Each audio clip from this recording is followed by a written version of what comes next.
Maryland basketball squeaks out a huge win.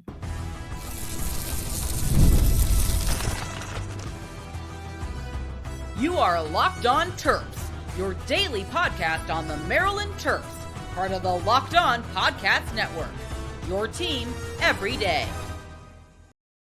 What's up, everyone? I'm Tre Moore, host of Locked On Terps, part of the Locked On Podcast Network, your team every day. So thank you for making us part of your day. And I'm also doing work at InsideBlackandGold.net. So make sure you guys head over to InsideBlackandGold.net for all your latest Terps news. And today's episode is brought to you by FanDuel. From the first whistle to the final drive, FanDuel makes the NFL playoffs even more exciting. Right now, new customers can bet $5 and get $300 in bonus bets if you win your first bet. Just visit FanDuel.com to get started. Maryland basketball picks up a much-needed win against Nebraska. I'm pre-recording this, so this is right after the game, but you guys will see this on Monday. That was a huge win for Maryland basketball in so many different ways, and I feel like there's a lot to touch on in this game. This is one where it doesn't have to look pretty. This is one where it doesn't have to look great, where all things might not be firing and against a pretty solid Nebraska team. Not an amazing Nebraska team, but a solid Nebraska team. Definitely a win we want to get. It's one at home where you just got to figure out how to win. And sometimes these games are tough. It was a tough Nebraska team. They made it close down the stretch, but beating Nebraska at home was really important. And Maryland has showed this year that we're going to be really tough to beat at home against Big Ten teams. Right now, we've beaten UCLA at home, crushed UCLA, got their coach ejected from the game. We squeaked out one against a Minnesota team that wasn't all that great, but shot the ball really well. We beat Nebraska at home. So we've done a really good job of winning Big Ten games at home. We crushed Ohio State at home. Kevin Willard does a really good job winning at our place at home. He does a really good job of that. And that Nebraska win was another example of us being able to win a game at home. Like I said, it wasn't the prettiest game. Definitely some things went wrong. There was definitely some concern during the game and down the stretch that we'll have to figure out. But my biggest thing is basketball, that's what some of it's going to be. You're not going to be perfect. You're not going to be able to win every game by 20 or 10, or every game's not going to look perfect. But in the end, can you pull it out? And Maryland was able to do that against a Nebraska team, which I thought was absolutely huge. I wasn't sure there for a little bit if we were going to win the game down the stretch. When they tied it, we have to work on down the stretch play. It's something that clearly has been a huge concern for ours, and something that we haven't been good at is winning down the stretch. But Kevin Willard was able to do enough. Our players were able to do enough. But the fact we were up by 9 with 2 minutes left, up by 9, and they ended up having the ball game tied under a minute, that's something that can't happen. If you're up by 9 in the Big Ten, that has to be an automatic win. And that wasn't an automatic win for the Terps. It only ended up being a one-possession win. That just can't happen. Maryland has to get better there, and they have to be able to figure out. But this is the difference. At home, we've been able to figure out how to win those types of games. We've won a lot of those types of games, like I said. But on the road, when it's been close games, we haven't. So I was just happy to see us actually squeak one out at home, because I feel like we haven't really been able to do that overall. But we were able to do it today, which I thought was really big. And I think it's a huge game in terms of the Terps' confidence. You can't drop 2 in a row at this point in the season in the Big Ten to 2 unranked teams. You just can't. We lost to Northwestern on the road. It's going to happen. You're going to lose some Big Ten games. We're not a perfect team. We're not going to win every Big Ten games. It's tough. But you really got to avoid losing 2 in a row. That makes it really tough. Like losing to Washington and Oregon 2 in a row, that wasn't great. But if we would have lost 2, that would have been worse to lose 2 in a row to Northwestern and Nebraska. At least Oregon was a ranked opponent. But we're pushing for the tournament, and I still think we're in a pretty good spot to make it. There's plenty of season to go. There's plenty of good teams that we still have to play. One actually coming up that's ranked as a top 25 team. But the commentators talked about it before.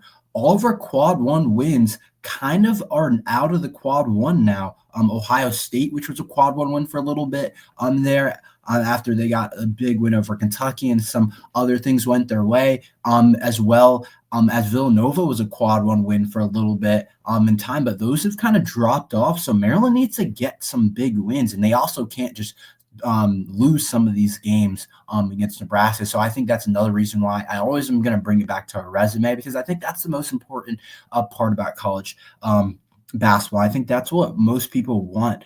We want to make the tournament. We want to play in March. We want to play down the road. And I think that's something that a lot of Maryland fans want to be able to do, want to be able to experience. And I wouldn't be able to talk about it. I don't like what we do now is important so that we can play later on in the season, whether it's a Big Ten tournament, whether it's March Madness, even if it's just a couple rounds in March Madness or just one round. Being able to get back in the tournament is really what the goal of this team was. I still think we can be a decent seed in everything. And obviously this win helps. But getting this win was definitely big for the Terps. I think it was definitely a little bit different than what I've been used to. I've been used to watching Maryland sell these games down the stretch, and we were able to pull it out. A big shout out to Jacoby Gillespie for making that layup. I was like, tie game, please just score a bucket. Please just score a bucket. It was like 40 seconds left, tie game. Gillespie came up huge, was able to get a layup off. He's been really good over the last couple of games. He's been performing at a really high level and has picked up some of the slack that I think some of the other players have started to slack a little bit. Like, he's been really good. 22 against Nebraska, 14 against Northwestern, 15 against Minnesota with 7 assists, 27 against UCLA, even against Oregon where he's up and down. He still had 16 points. He's been playing at a really high level. I'd say he was our best player today. And I think that was really big in a day where Reese and Queen were pretty quiet. And I'll talk more about that in the second segment, but Reese and Queen they combined for 11 points. Reese rebounded well with 10 rebounds. Queen had 7 rebounds himself, but they just didn't have their best games. And I think our guards today really picked up for Rodney Rice. Has been a consistent, been pretty good all year for us.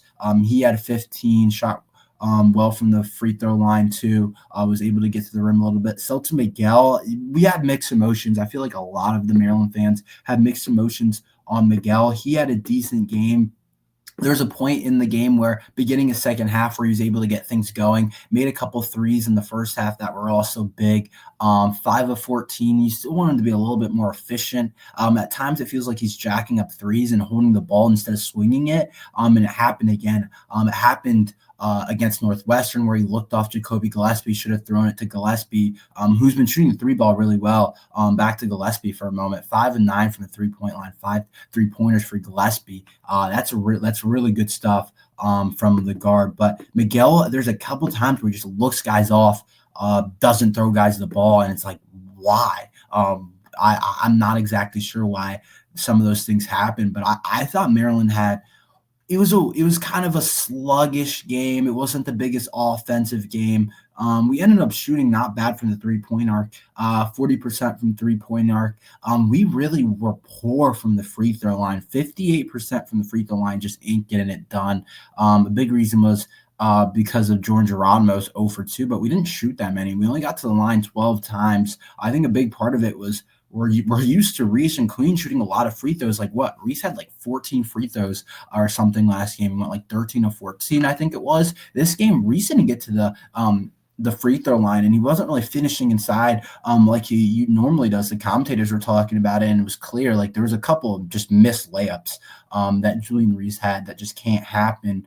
And then Derik Queen, 3 of 4 from the free throw line. Rodney Rice, 3 of 4. 0 of 2 from Jordan Geronimo, who was a real spark plug off the bench. But he's got to be able to make his free throws if he wants to play. I think him and Tafari Gapari, I think we're trying to figure out what exactly we want to do with those two. How much do we want to play those two? Are they both going to be in the rotation? I think Willard's still figuring it out. But Jordan Geronimo at the end of the first half gave us a big lift and gave us some big minutes, 2 blocks for him. And Gapari and Geronimo are both somewhat similar. Jordan Geronimo is a little bit bigger. Tafari Gapari offers a little bit more switchability on defense, but they're both high-flying athletes that are kind of raw, but do a lot of stuff just because of how athletic they are. And Jordan Geronimo showed that today with 2 blocks and 7 rebounds and 11 minutes of play, and he definitely gave us a little bit of a boost off the bench. But when I look at it, our bench scoring is just we're not getting a ton of production off the bench. Gapari had 4, Geronimo had 2.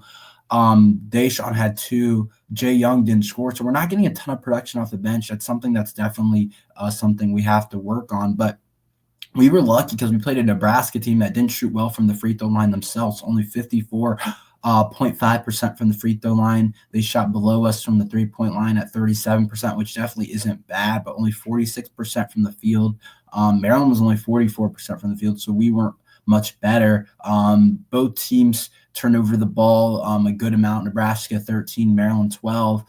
But we just were able to squeak things out, and I thought we were the better team. I think we were like 8-point favorites in this game. So it made sense for us to be able to win this game. This was a game that we were totally supposed to win, a game that we should have no problem winning. And I think the Terps showed that they weren't going to lose this game. But a good game overall from Maryland basketball. We'll take the wins. I think there was concerns that I'm going to talk about later and with going forward. But I do want to touch on Derik Queen's struggles next. Why is Queen struggling? How can we figure that out? What's going wrong? Talk about that next.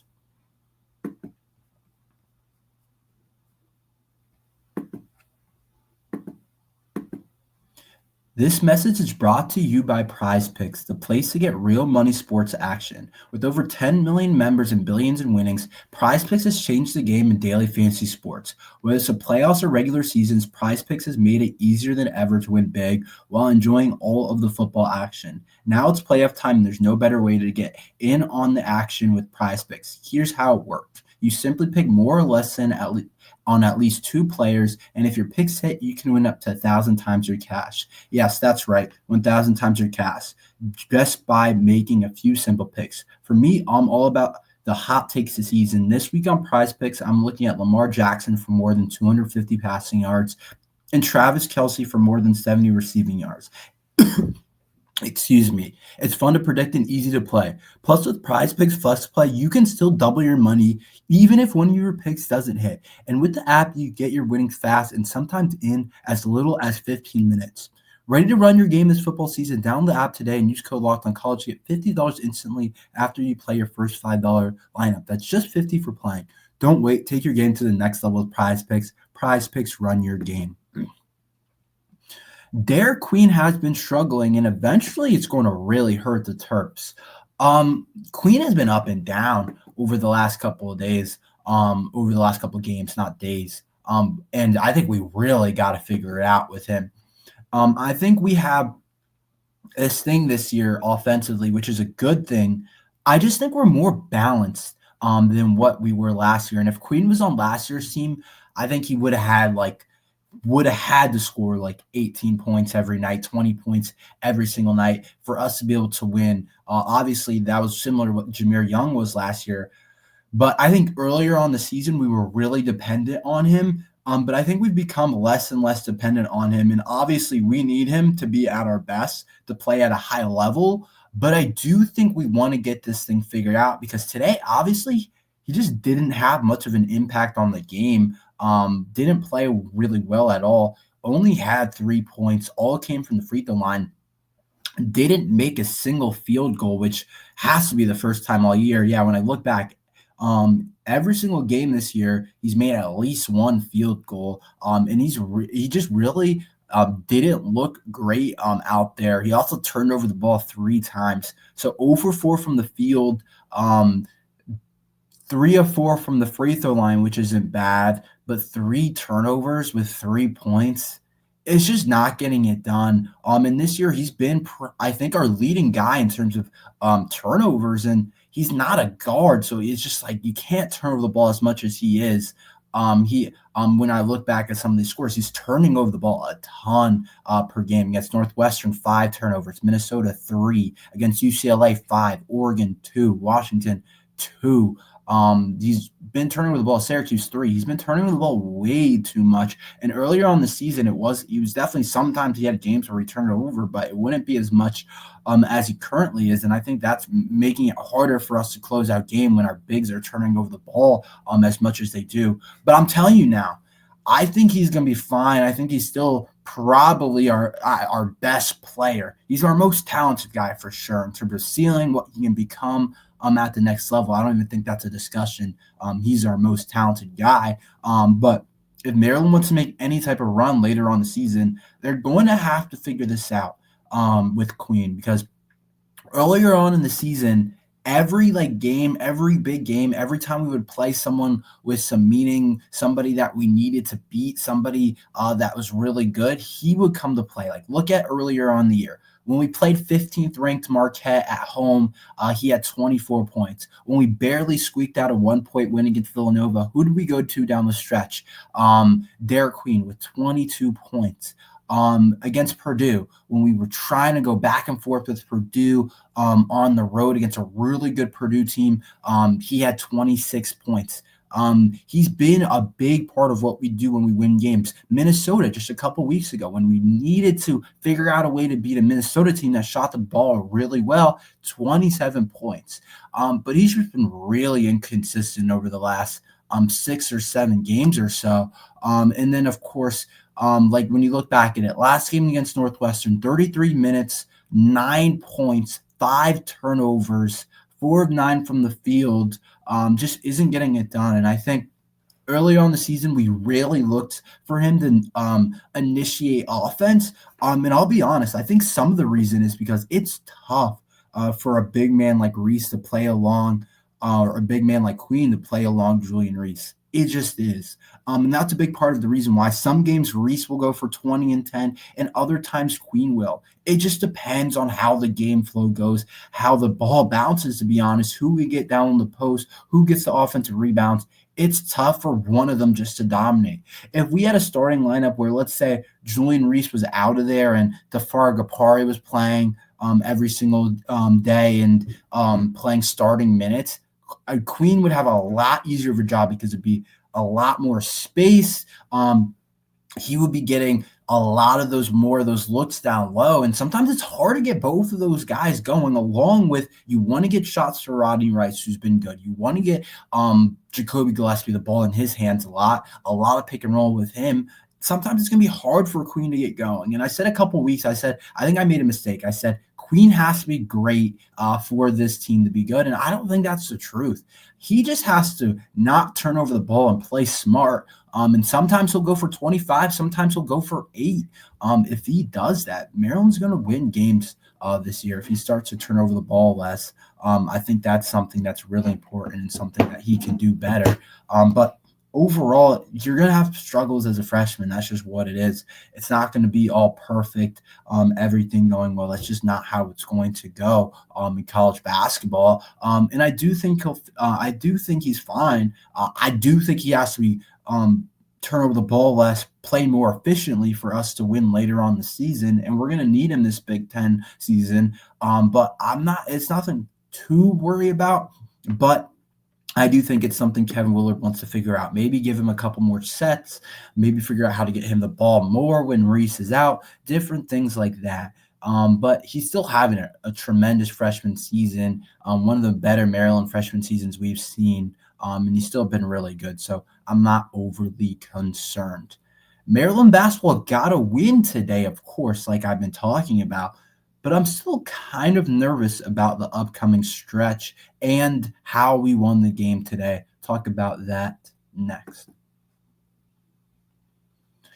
From the first whistle to the final drive, FanDuel makes the NFL playoffs even more exciting. Right now, new customers can bet $5 and get $300 in bonus bets if you win your first bet. That's $300 to keep the action going. The FanDuel app is easy to navigate, and the variety of bets keeps every game exciting. Plus, when you win, you get paid instantly. No waiting around for your winnings. Whether you're betting on your favorite team or just looking to add some extra excitement to the playoffs, FanDuel has you covered. Just visit FanDuel.com to join today and to get started with $300 in bonus bets. That's FanDuel.com. Make this playoff season unforgettable with FanDuel, an official sportsbook partner of the NFL. There's so many different things you can bet on FanDuel right now, NBA, NFL. So everyone go on to FanDuel. The NFL playoffs are next weekend, I guess, when you guys are watching. There's so many different things on FanDuel. So head over to FanDuel now. Maryland basketball's upcoming stretch has me really nervous. And the win today was great and all, but it still brings me concern about the upcoming Maryland team and kind of our ceiling as a team. I don't know if you guys have checked, but our next two games, which are huge, are both on the road. We go back to Illinois. We've already gone there once to play Northwestern, but we go back to Illinois on Thursday, January 23rd, so this coming week, to play the 19th best team in the country, which I think could be just like a tournament, like a huge tournament game for Maryland, like an absolute huge resume builder against a really good Illinois team. They have some really good players. They have a really talented freshman guard that I'm looking forward to watching play against Maryland, see how he does, see who wins the freshman matchup with Queen. I'm excited to see that game, but I think for me, I'm concerned after today's game against Nebraska, where we barely were able to figure it out down the stretch. That can't happen against Illinois. On the road, it's that much harder to win games down the stretch. And Maryland, the commentators talked about today, Maryland's made every game close basically this season. I think they said that we have an average margin of loss by like 4 points. Like every game's close. We either win by a lot, which doesn't seem to happen a ton anymore, or the game's close. We're not getting blown out, which I think is something to feel good about.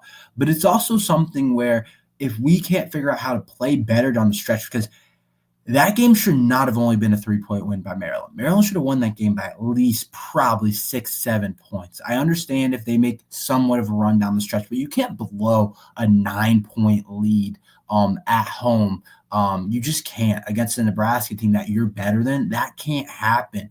And I think Maryland, that's been the concern all year, is winning down the stretch on the road. At home, you can figure out a way to win that game. But I'm telling you, when you play the 19th best team in the country in Illinois, who's got some real talent, who's got some real dudes, it's not a must win, but a game that you really, really want. Currently, we're 4-4 at the Big Ten. We're standing a little bit higher than middle of the pack. If you can beat Illinois, you're in a great spot. You're in exactly where we want to be. You're in a spot to get a huge quad one win, a huge win for Maryland. I think we have every opportunity to win that game, and I hope we can figure it out. But today just made me realize we're really poor down the stretch, and I don't know why. I don't know if we haven't been able to depend on Queen for buckets. I don't know what the case is, but for us to win on the road, we're probably going to also need Derik Queen to come up bigger. Like I said in the last one, we have a lot of guys that can do a lot of different scoring, but he's going to have to play well on the road for us to win these games. He's going to have to play better down the stretch. Jordan Drawn was great, but Queen can't be out the game with 3 minutes left. I'm not saying Kevin Willard, that was on Kevin Willard and it was a bad decision by him, but my meaning is Derik Queen's got to be better where he's out with a couple minutes down the stretch. Like, that can't happen. You can't be playing that poorly. I don't hate the decision by Willard. I think Geronimo was giving us energy, giving us rebounding, giving us defense. But you need that type of offensive talent in the game. And these next two games on the road against Illinois and Indiana, if Maryland can come away 2-0, I feel like I keep saying Maryland can come away 2-0 on this road trip. That could be big. Sunday is the Indiana game. Thursday, like I said, is the Illinois game. And then you're back at home against number 24 Wisconsin with another huge opportunity to beat a ranked opponent. So I do think it's something that Maryland has to get better at, is playing down the stretch. But this can be a huge road couple of road games for Maryland. The thing is, if you go 1-1, I don't think it's the end of the world. I think beating Illinois and getting that type of win would be huge. I think Indiana's a little bit weird. They remind us of me a little bit. I feel like they underperform, or of the Maryland team, not of me, but the Maryland team. They underperform a lot, but they still have some talent on that team. But I do think that Illinois game has a huge for Maryland's tournament. If you get that win, like I think we're sitting pretty. But I'm just concerned with how the game went today, barely squeaking it out against a team we were favored against by like 8 points and blowing that 9-point lead down the stretch. And some of these different things that are going on with Derik Queen. And overall, I like how our guards are playing, but still, I just want more consistency from this team, and I haven't seen it. And I think on the road really scares me about Maryland winning these games. That's all we have for today. Thank you for listening to Locked on Terps. Make sure you like and subscribe. We're here every day talking Maryland football and basketball. So thank you for listening to Locked on Terps.